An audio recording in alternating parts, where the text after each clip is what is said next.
Bonjour à tous. Alors, je suis un peu perturbé parce que le discours devait annoncer le film qui vient d'être joué. Donc, je vais essayer d'improviser un petit peu. Ce film, il a été réalisé par les équipes du planning stratégique de Lonsdal et notre studio de production intégré qui s'appelle Make My Day. D'ailleurs, je remercie toutes les équipes qui ont travaillé à sa réalisation. Ce film, il est parti en fait d'un lieu commun, par pas toujours d'idées géniales, qui est que le luxe est un storyteller. C'est vrai que le luxe est plutôt très bavard et raconte souvent beaucoup d'histoires, histoire de ses origines, histoire parfois de ses clients illustres, qui font toujours d'ailleurs la réputation de ses maisons, histoire aussi de ses collections par exemple. Ce qui est frappant aujourd'hui, en revanche, c'est que le luxe semble délaisser les histoires au profit de la grande histoire. C'est ce que vous voyez dans les premiers chapitres et les premières images du film, cette histoire avec un H majuscule. Ce qui intéresse le luxe dans l'histoire, c'est évidemment sa capacité à faire date, à marquer les esprits, et c'est aussi sa grandiloquence.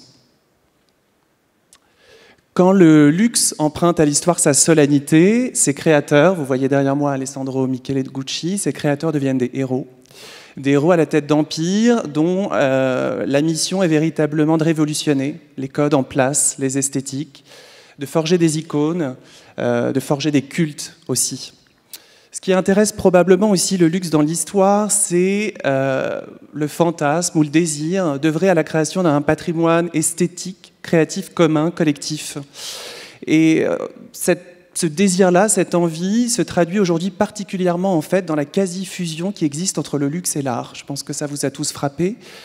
Vous, experts du luxe, cette fusion, elle joue en plein dans l'offre.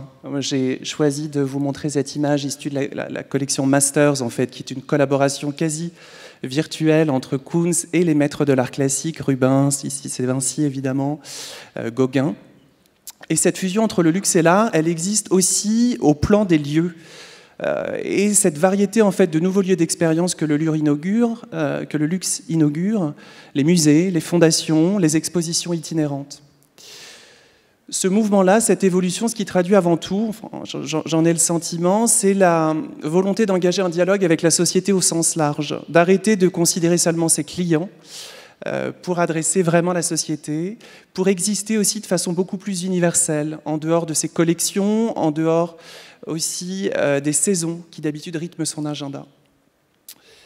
Pour conclure, donc, je dirais que plus le luxe s'aventure à la frontière du marchand, plus il détransactionnalise, plus il défonctionnalise, plus il a des chances de faire culture avec la société au sens large, et plus il cultive les chances de rentrer dans cette grande histoire et donc d'exister éternellement. Ça, c'est un sublime projet. Voilà, je vous remercie.